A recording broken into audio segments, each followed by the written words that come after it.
दोस्तों, सरकार झूठ बोल रही है। वो पहले दिन से झूठ बोल रही है। मैं तो कहता हूं प्रधानमंत्री नरेंद्र मोदी झूठ बोल रहे हैं, और वो भी पहले दिन से झूठ बोल रहे हैं। डिमोनेटाइजेशन की आड़ में हम सबके सामने जो ड्रामा खेला जा रहा है ना, आतंकवाद, पाकिस्तान और काले धन और नकली करेंसी का, दरअसल गेम प्लान कुछ और है। यह बात मैं पिछले 1 महीने से आप लोगों को बताना चाहता हूं कि सरकार की आखिर मंशा क्या है। सरकार के मायने माना जाए कि मोदी और उनके गिने चुने जो 4-5 लोग हैं, उन लोगों की मंशा क्या है। इसी कड़ी में आज एक महत्वपूर्ण बात आपके सामने में रखने जा रहा हूं। वो ये है कि state bank of India, bank of Baroda, Allahabad bank, ये हमारे जितने भी नेशनलाइज बैंक है, उस पूरे बैंकिंग सिस्टम का सरकार भट्टा बैठाने जा रही है। जी हाँ, उसका भट्टा बैठाने जा रही है, उसको नेस्तनाबूद करने जा रही है। आप कहोगे डिमोनेटाइजेशन का बैंकिंग सेक्टर के ठप होने से इसका क्या लेना देना है, वही बात मैं आपके सामने आज खोलना जा रहा हूँ। यह बात करीब 3 साल पहले शुरू हुई थी। रिजर्व बैंक ऑफ इंडिया के सेंट्रल बोर्ड के डायरेक्टर डॉक्टर नाचिकेत मोरे हैं। उनको सरकार ने करीब 23 सितंबर 2013 में काम दिया कि जो छोटे उद्यमी हैं, छोटे कामगार हैं, या बिल्कुल ही छोटे व्यापारी हैं, उनको बैंकिंग सेक्टर से कैसा जोड़ा जाए, इसके लिए एक आप रिपोर्ट बना के दो 3 महीने के अंदर अंदर। 31 दिसंबर 2013 को डॉक्टर खरे ने अपनी रिपोर्ट आरबीआई को सौंप दी। उस रिपोर्ट की जो प्रमुख सिफारिशें थी, उनमें से एक प्रमुख थी कि इन जितने भी व्यापारी, उनको बैंकों से जोड़ने के लिए, छोटे व्यापारी या छोटे कामगार हैं, प्लम्बर, कारपेंटर या आपका इलेक्ट्रीशियन, जितने भी छोटे छोटे लेवल पर जो बिजनेस करते हैं, उनके लिए पेमेंट बैंक की स्थापना होनी चाहिए और पेमेंट बैंक को आधार कार्ड से जुड़ना चाहिए। ये उनकी एक मेन की प्रपोजल थी। इस रिपोर्ट के करीब 5 महीने बाद मई 2014 में मोदी सरकार सत्ता में आई। मोदी सरकार के सत्ता में आते ही इन व्यापारिक घरानों ने मोदी सरकार को कहा कि ये जो कैशलेस और डिजिटल इकोनॉमी का जो बिजनेस है, जो मार्केट है, बहुत बड़ा है। इसमें हम सब लोग मिलकर कुछ काम कर सकते हैं या आपस में अपना मुनाफा तय कर सकते हैं। उन्होंने बताया कि पेटीएम एक कंपनी है जिसकी उस समय मार्केट वैल्यू $1 बिलियन थी, और जो उसके अगले 1.5 साल बाद अगस्त 2016 में ये मार्केट वैल्यू बढ़कर हो गई $5 बिलियन। उन्होंने बताया कि जब एक पेमेंट करने वाली, मोबाइल का रिचार्ज करने वाली एक छोटी सी कंपनी की मार्केट वैल्यू इतनी तेजी से बढ़ रही है, और सन 2020 तक ये जो डिजिटल और कैशलेस इकोनॉमी का जो मार्केट है वो 35 लाख करोड़ रुपए तक चला जाएगा, तो आप अंदाजा कर सकते हैं कि हम सब लोग इसमें कितने आराम से फल फूल सकते हैं। मोदी सरकार, उनके खास कारिंदों को बताया गया कि भाई अगर हम 35 लाख करोड़ में से 1% भी हम सेस लगाते हैं, एक टैक्स लगाते हैं, तो बनता है 35,000 करोड़ रुपए। और इसके लिए सरकार को कुछ इन्वेस्टमेंट करने की जरूरत नहीं, कुछ इंफ्रास्ट्रक्चर फैलाने की जरूरत नहीं है। ऑलरेडी जो कंपनियों का एग्जिस्टिंग इंफ्रास्ट्रक्चर है, उसी को यूज करना है। बस करना केवल इतना ही है कि पब्लिक को उसके लिए मूव करना है, पब्लिक को उसके लिए मोटिवेट करना है। योजना के तहत आरबीआई ने 19 अगस्त 2015 में 11 कंपनियों को पेमेंट बैंकिंग के लाइसेंस जारी किए। आपको जानकर ताज्जुब होगा कि इन लाइसेंस में एक भी नेशनलाइज बैंक का रिप्रेजेंटेटिव नहीं था, न उनकी कंपनी थी। लाइसेंस उनको जारी किए गए जिनको पहले कभी भी बैंकिंग क्षेत्र का ए या बी भी नहीं पता था। और लाइसेंस मिलने वाली कंपनियों में है Airtel, Vodafone, idea, Reliance, Paytm, मतलब ऐसे 11 कंपनियां हैं जिनको पहले बैंकिंग सेक्टर का ए भी नहीं पता था। ठीक है, इन कंपनियों ने मोदी सरकार को कहा कि हम, ठीक है आपने लाइसेंस दे दिया, ठीक है वो सब ठीक है, लेकिन हम चाहे कितना भी एडवर्टीजमेंट कर दें, कितने भी मार्केट में अपनी बात फैला दें कि लोगों को कहें कि भैया कैशलेस ट्रांजैक्शन में आ जाइए, इस तरफ आइए, लेकिन पब्लिक नहीं आएगी। क्योंकि इस देश में 90% जो लेन देन है या व्यापार है या जो भी कुछ होता है, वो सब कैश में होता है। ऐसे पूरी की पूरी इकोनॉमी को आप एकदम से मोबाइल और डिजिटल ऑनलाइन फॉर्मेट में ला दें, it's just impossible for them. इसमें प्रधानमंत्री मोदी सामने आया। उन्होंने कहा कि मैं हूं ना भैया, मेरे साथ लोगों का विश्वास है, वो मुझ पर भरोसा करते हैं, मैं जैसा कहूंगा वो वैसा करेंगे, मैं ले आऊंगा इनको घेर के। और फिर काम शुरू हुआ, लोगों को मैसेज दिलवाने का, लोगों को बताने का, मन की बात, कैबिनेट मीटिंगें, टास्क फोर्स। अप्रैल में टास्क फोर्स बनी, अप्रैल 2016 में एक टास्क फोर्स बनी, उसने रिपोर्ट दी अपनी जुलाई में। इसी तरह फिर वापस अगस्त में एक फॉर्मर फाइनेंस सेक्रेटरी थे रतन पी वाताल, उन्होंने भी उनको भी बोला भी आप अपनी रिपोर्ट दीजिए कि डिजिटल और कैशलेस इकोनॉमी की तरफ कैसे किया जाए।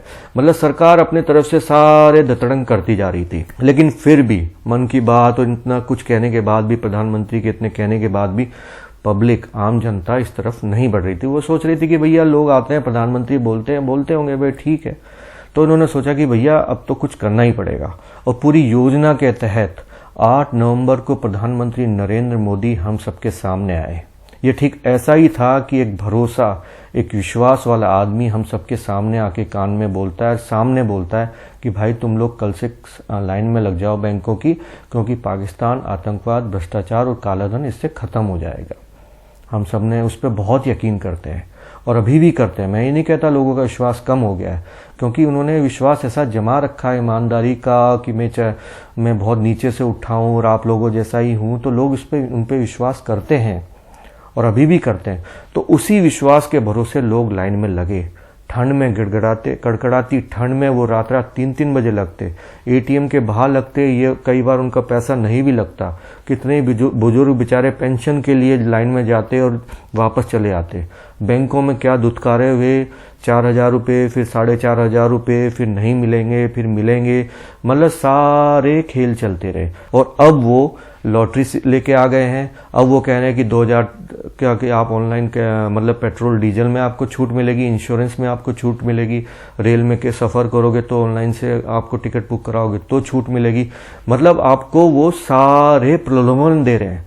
मतलब लॉटरी, मतलब एक देश का चुनाव प्रधानमंत्री अगर लॉटरी भी निकालने लग गया, उसकी गनीमत यही थी कि उसने लॉटरी के लिए हमसे टिकट के पैसे नहीं लिए थे। नहीं तो भाई साहब एक लॉटरी सड़क पे बेचने वाले लॉटरी वाले से और एक प्रधानमंत्री में कोई डिफरेंस नहीं रह गया था।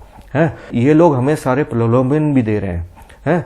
मतलब इस व्यक्ति ने, इन लोगों ने हमें डिजिटल और कैशलेस इकोनॉमी की तरफ धकेलने के लिए क्या नहीं दतड़म किए हैं, हम पे डंडे चलाए हैं। डंडे इन द सेंस कि हमारा एक तो पैसा ले लिया, ठीक है, लाइन में भरोसा दिलवा के कि भैया आप लोगों इससे ये खत्म हो जाएगा, हमारा सारा पैसा उसमें जमा करा दिया और फिर दे नहीं रहा है, लटका के दे रहा है। मतलब हमारे 16 लाख करोड़ रुपए मार्केट में जितने भी बैंकों में थे वो सब उधर चले गए। और पिछले 19 दिसंबर, मतलब आज से 3 दिन पहले तक रिपोर्ट ये थी कि केवल 6 लाख करोड़ रुपए मार्केट में आए, उनमें से भी 2,000 रुपए के नोट ज्यादा संख्या की तादाद में है। ठीक है, अब आप बताइए कि पब्लिक क्या करे। मतलब इन्होंने हमें किस तरह से क्रंच किया है डिजिटल, हमें कितना मतलब हमारा गला घोटा है इन्होंने डिजिटल और कैशलेस इकोनॉमी की तरफ धकेल के। मतलब पहले कहते पैसे जमा करा दो, फिर कहा कि मैं तुम्हें 4,000 दूंगा, फिर कहा 4,500 दूंगा, और 24 नवंबर के बाद में बोला कि मैं तुम्हें इसमें बढ़ा दूंगा, और 24 नवंबर को एकदम बंद कर दिया। नहीं बदला बदली नहीं होगी, सीधे आ जाओ तुम लोग, जमा कराने की अलग लाइन है, लेने वाले की अलग है। फिर बोला कि 24,000 दूंगा मैं 1 हफ्ते के अंदर। 24,000 आज दिन तक किसी के बाप को नहीं मिले हैं। आप किसी बैंक में चले जाओ, 5,000 6,000 कितने चक्कर लगाने के बाद मिलते हैं। एटीएम में आज दिन तक लाइनें खत्म नहीं हुई है। इस बंदों ने, इन लोगों ने हम पे इतना प्रेशर बनाया। अरे साफ साफ बोल देते यार, कैशलेस इकोनॉमी, डिजिटल इकोनॉमी में धकेल रहे हैं। पाकिस्तान, आतंकवाद और भ्रष्टाचार का नाम क्यों लिया भाई तुम लोगों ने? झूठ क्यों बोला? मैं यही तो बोल रहा हूं, ये झूठ बोल रहे हैं, पहले दिन से झूठ बोल रहे हैं। आपको मैं यही बताने की कोशिश कर रहा हूं। इन्होंने पूरा खेल खेला है। मतलब हमें गला भी दबाया, हमारे सीने पे घुटने रख के गला दबा के बोला कि भाई मैं तुम्हारे पैसे ले रहा हूं, दूंगा नहीं। ठीक है, दिए नहीं, और साथ साथ ये कह रहे हैं सब हो रहा है, और साथ में फिर हमारे पुचकारी भी दे रहे हैं। मतलब हमें चुस्की भी चुसा रहे हैं। क्या कि भैया तुम ऐसे करो, डिजिटल करोगे तो कुछ पैसे कम हो जाएंगे, आप रेलवे में सफर करोगे तो कम हो जाएगा, आप पेट्रोल डीजल भराओगे कम होगा, इंश्योरेंस में कम होगा। मतलब और मतलब सारे दत्तड़म चल रहे हैं। और अब एक लॉटरी, बस मतलब एक प्रधानमंत्री, चुने हुए देश के प्रधानमंत्री की इसी बात की कमी रहेगी कि वो लॉटरी निकाले। मतलब इन लोगों ने हमें दोनों तरफ से घेरा है। एक तरफ से प्रेशर, डंडा और सारी चीजें, रोजाना आदेश। मतलब 40 दिनों में 140 आदेश आरबीआई के, इतने। मतलब कोई हिसाब किताब, मतलब कोई देखने वाला ऐसे यूज कर रहे हैं। उसका तो मैं कोई संबोधन ही ले सकता कि आरबीआई का क्या बना दिया है सरकार ने, है। मतलब इस तरह से हमें मॉड्यूल करते गए, और दूसरी तरफ हम पे डंडा भी चला, मतलब हम पे, और दूसरी तरफ हमें पुस्कारते भी चले गए कि भैया ये थोड़े भड़के नहीं है, थोड़ा मामला वो नहीं हो जाए। दरअसल सरकार की पूरी मंशा है कि जो 16 लाख करोड़ रुपए मार्केट से उन्होंने लिए हैं वो वापस मार्केट में नहीं जाएंगे। मैं कह रहा हूं आपको, आज कह रहा हूं, मैक्सिमम आएंगे 10 से 11,000 लाख करोड़ रुपए, उससे ज्यादा नहीं आएंगे। सरकार 3 से 4 लाख करोड़ रुपए की रखेगा वैक्यूम, और वो भी धीरे धीरे मतलब स्टेप बाय स्टेप उसको कम करेंगे। इनका ही मानना है कि जितना पैसा मतलब मार्केट से हटेगा उतना ही लोग कैशलेस इकोनॉमी की तरफ जाएंगे। इनका एक बड़ा अजीब तर्क है, कहते हैं कि जितना ज्यादा नकदी होगी ना उससे लोग भ्रष्टाचार करते हैं। मैं आपको देता हूं, मतलब इनका ये पता नहीं, अमिताभ बच्चन की वो पुरानी फिल्में देखते हैं कि भैया सोना बॉर्डर पे जा, मोना वहां से वो अटैची भर के पैसे लेके आएगी, वो बिल्कुल उसी अंदाज में चल रहे हैं कि ये अटैचियों में पैसा घूमता है। मैं बताता हूं, आज तक जितनी भी बड़ी डीलें हुई है हिंदुस्तान में या कहीं भी दुनिया में होती है, वो कभी भी कैश में नहीं होती है, वो चेक्स में होती हैं, वो आपकी ऑनलाइन पेमेंट से होती हैं। आप चाहे अगस्ता वेस्टलैंड ले लीजिए, आप ये एयरसेल और मैक्सर का ले लीजिए, या बोफोर्स ले लीजिए, कुछ भी ले लीजिए। बड़े बड़े नेता, मंत्री, ब्यूरोक्रेट्स या जो भी लोग हैं, पैसे वाले लोग हैं, वो कभी भी कैश में काम या डील नहीं करते हैं। उनके यहाँ चेक से उनके अकाउंट में पैसा आता है। बकायदा वो किसी कंपनी के शेयर खरीदते हैं, वो कहते हैं एक बार में पैसे लेने का क्या फायदा, सारी जिंदगी बैठ के खाएंगे। कंपनियों में शेयर खरीदते हैं। भाई साहब, आप हो कहाँ, किस दुनिया में हो, हैं? मतलब ब्लैक मनी का ऐसा बताया है। अच्छा, दूसरा एक मैं उदाहरण देता हूं। आप कहते हैं ना कि भैया क्या है कि ज्यादा पैसा होता है तो लोग भ्रष्टाचार करते हैं। हमारे देश में कुल जीडीपी का 12% जो है वो कैश मतलब मुद्रा घूम रही है। वो कहते हैं ये अमेरिका की तरह 7-8% होनी चाहिए। मैं आपको देता हूं, ट्रांसपेरेंसी इंटरनेशनल एक संस्था है जो बताती है कि दुनिया में कौन कितना भ्रष्ट देश है। हमारा स्थान कहां पे है भाई साहब? 76वां, 76। और वो इसलिए है क्योंकि वो कहते हैं कि भाई इनके हिसाब से 12% हमारी कैश इकोनॉमी चलती है। अच्छा, एक बात बताओ, तो जापान है, उसका 18वां नंबर कैसे है? उसका 18वां नंबर मतलब 18 सबसे कम करप्ट देश क्यों है, जबकि वहां तो कुल जीडीपी के अनुपात में 19 रेशियो में 19% कैश है वहां पे तो इकोनॉमी में है। वो करप्ट क्यों नहीं है? और ब्राजील तो भाई साहब आप ही के बराबर है, 76वें रैंक पे है। उसके यहाँ तो इकोनॉमी 4% ही है, उसके यहाँ तो 4% ही कैश है टोटल जीडीपी का। मतलब कैश का और जीडीपी मतलब कि कैश का बाजार में बिखरे होने से और भ्रष्टाचार और ईमानदारी से कोई लेना देना नहीं है। जिसकी नीयत खराब है तो भाई साहब वो खराब ही है। अगर 100 रुपए का नोट पड़ा है और सड़क पे पड़ा है, आपकी नीयत खराब होगी तो आप उठाओगे, नहीं होगी तो आप भैया छोड़ दोगे, या किसी काम वाले सामने गिरते हुए देखा है तो दे दोगे उसको।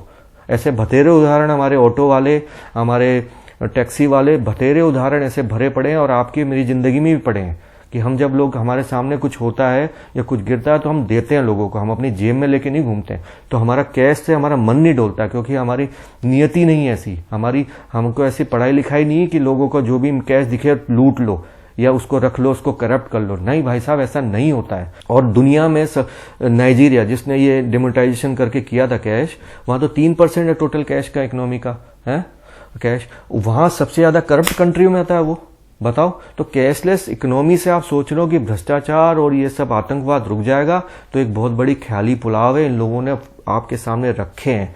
और इनका मकसद यही है, काला धन, पाकिस्तान, आतंकवाद, इनके नाम पे पब्लिक को इमोशनल कर दो। पब्लिक बावड़ी है और कहना प्रधानमंत्री के भैया मेरे पे तो भरोसा रखते हैं ना, विश्वास रखते हैं, मैं तो इनको हेड़ के ले आऊंगा। एक तरफ से सालों को डंडा मारूंगा और एक तरफ से पुचकारते चलेंगे। ऐसे करते दोनों तरफ से चलेंगे ना तो सालों को बिल्कुल बैंक की वहां पे बिल्कुल इन कंपनियों के लाइन में लाके खड़ा कर देंगे। वो कराएंगे आराम से पेमेंट और ये सारा का सारा एक्सेस ये कराएंगे, कोई दिक्कत नहीं है, आप करते जाओ। और ये उसी पूरी प्लानिंग का हिस्सा है। तो मेरा जो पहला सवाल था जो मैंने शुरू में रखा था कि कैसे state bank of India, bank of Baroda और ये सब लोग एमटीएनएल और बीएसएनएल में कन्वर्ट हो जाएंगे, वो यही था। उसके पीछे रीजन ही अब मैं आपको इसका बारे में बताता हूं कि होगा कैसे। दरअसल जिन 11 कंपनियों को, एयरटेल और रिलायंस को और आइडिया को जो पेमेंट बैंकिंग के लाइसेंस जारी किए गए, आपको मालूम है कि एयरटेल का सेविंग का अकाउंट का इंटरेस्ट रेट कितना है? 7.25%। जी हाँ, 7.25% है वहां सेविंग का अकाउंट का इंटरेस्ट रेट। और आप किसी भी नेशनलाइज या प्राइवेट बैंक में चले जाइए, वहां 4% है सेविंग का अकाउंट। तो आप ये खुद सोचिए कि बंदा 4% वाले में अपना अकाउंट खुलवाएगा या 7.25 वाले में खुलवाएगा। आपको यकीन नहीं होगा, एयरटेल जिसने डिमोनेटाइजेशन के बाद में अपना ये पायलट प्रोजेक्ट राजस्थान में शुरू किया है, उसने खुद ने अपनी प्रेस रिलीज में बताया है कि 2 दिन के अंदर 10,000 लोगों से ज्यादा लोगों ने सेविंग अकाउंट खोले हैं उसके यहाँ पे। आप सोचिए, एयरटेल जब अकाउंट 7.25% पे दे रहा है, कल को एक अपना कार्ड लेके आएगा, उस कार्ड से आप कोई भी जूता, बाटा का, एडिडास का, लिबर्टी का, कपड़ा या कोई कोको कोला कुछ भी लेंगे, आप कुछ भी परचेस करेंगे उसके थ्रू, तो वो आपको उसमें रिबेट देगा। वो आज भी रिबेट दे रहा है, वो तो आपको 1 लाख का इंश्योरेंस भी करा रहा है सेविंग अकाउंट खोलने के लिए। मतलब वो आपको सारे प्रलोभन देगा कि जिससे कि जितने भी पब्लिक सेक्टर के बैंक हैं वो उनके कस्टमर वो उस तरफ खींचे। और सरकार चुप है। सरकार तो भाई साहब पहले दिन से ही हमारे साथ खेल खेल रही है। सरकार, प्रधानमंत्री नरेंद्र मोदी का ऐड किस में आया भाई साहब? पेटीएम में आया, SBI state bank of India के बड़ी ऑनलाइन ट्रांजैक्शन पे आया, जो उसका एक और ऐप है, उसको तो कभी प्रमोट करते नहीं दिखे ये एसबीआई के ऐप को। पेटीएम के उसमें आ रहे हैं, कहते हैं भैया हमने तो नहीं दी फोटो। कितना चार्ज लगा भैया? 8 नवंबर को जिस दिन घोषणा हुई थी उसके अगले दिन इस सुबह, मतलब 12 घंटे के अंदर अंदर पेटीएम का ऐड सभी देश के प्रमुख अखबारों के फ्रंट पेज पे था। और फोटो किसकी थी? प्रधानमंत्री नरेंद्र मोदी की थी। और पूछा, हमसे पूछ के नहीं लगाया था। और क्या चार्जेस लग रहे हैं पता है भाई साहब? 500 रुपए का पेनल्टी लगेगी। आप सोचो, बंदे ने तो क्रेडिट ले लिया, बंदे ने तो दिखा दिया एक बहुत बड़ा आइडियल चेहरा है, देश का क्रेडिबिलिटी वाला है, लगा दिया। तो आप किसी भी दुकान में चले जाओ, आपको पेटीएम का वहां पे छोटा सा लोगो जरूर दिखेगा। वहां एसबीआई का दिखेगा, वो बैंक ऑफ बड़ौदा का दिखेगा, है वहां इलाहाबाद बैंक आपको दिखता है। आप समझते हैं कि यहाँ पे एटीएम कर पाएंगे? आप कहते हैं नहीं यार, इसने 7.25% किया, वो तो नए मार्केट करने के लिए कर रहा है, वो भी रिजर्व बैंक ऑफ इंडिया इस पे कुछ पेनल्टी लगाएगा, कुछ भी करेगा, वो तो करेगा जो करेगा। मैं कहता हूं कि ये दोनों मिलकर, एसबीआई भी ये कर सकता है, सब कुछ कर सकता है, लेकिन मैं फिर बता रहा हूं कि एसबीआई गवर्नमेंट की अंडरटेकिंग है। जितने भी नेशनलाइज बैंक हैं वो गवर्नमेंट की अंडरटेकिंग है। उनके यहाँ कोई भी डिसीजन लेना हो भाई साहब, फाइल से फाइल मूव होते होते साल लग जाते हैं, मतलब महीनों लग जाएंगे। और एयरटेल है, रिलायंस है ना, आइडिया है, ये तो एक निजी कंपनियां हैं, उनको तो फटाफट डिसीजन लेना, पेटीएम, इनको तो फटाफट डिसीजन लेना हो तो 2 मिनट में जाएंगी। आपके सामने है। 8 तारीख को अगले ने घोषणा करी और वो तो अगले दिन सुबह उनके आ रहे हैं, एडवर्टीजमेंट आ गए। अब एसबीआई का ऐसा करना होता ना भाई साहब, 10 दिन तक तो सोचता रहता क्या करें क्या नहीं करें, क्योंकि वो सारी मशीनरी ब्यूरोक्रेटिक है वहां पे, है। उसका जो चेयरमैन होता है वो सरकार की तरफ से अपॉइंटेड होता है। तो आप ये सोचिए कि एडवर्टीजमेंट में जब ये कंपनियां एसबीआई और दूसरी हमारे बैंकिंग सेक्टर पे भारी पड़ेंगी तो हमारे जो नेशनलाइज बैंक है उनका हाल बीएसएनएल और एमटीएनएल की तरह क्यों नहीं होगा, है। जब इस देश का एक चुनाव प्रधानमंत्री एक प्राइवेट कंपनी के लिए ऐड कर रहा है, उसकी प्राइवेट, मतलब वो भले ही नहीं कर रहा हो, वो यूज करने दे रहा है और कुछ बोल भी नहीं रहा है, वो कभी हमारे एमटीएनएल और बीएसएनएल के उस पे फोटो पे लगा देखा आपने उसका फोटो कभी? बताइए मुझे। तो मैं आपको यही बताने की कोशिश कर रहा हूं कि इन सब की प्लानिंग हमारे जितने भी इंस्टीट्यूशन थे, नेशनल इंस्टीट्यूशन थे, उसको डिमोलिश करने की है। और इस बार इस सरकार ने ये जिम्मा उठाया है बैंकिंग सेक्टर, खासतौर पर जो 1969 में जो नेशनलाइज किया था बैंकिंग सेक्टर को तत्कालीन प्रधानमंत्री इंदिरा गांधी ने, उस बैंकिंग सेक्टर को खत्म करने का एक बहुत बड़ा सुनियोजित षड्यंत्र है कैशलेस इकोनॉमी के माध्यम से। क्योंकि हमारा बैंकिंग सेक्टर सरकार के कब्जे में है, वो मार्केटिंग में मात खाएगा।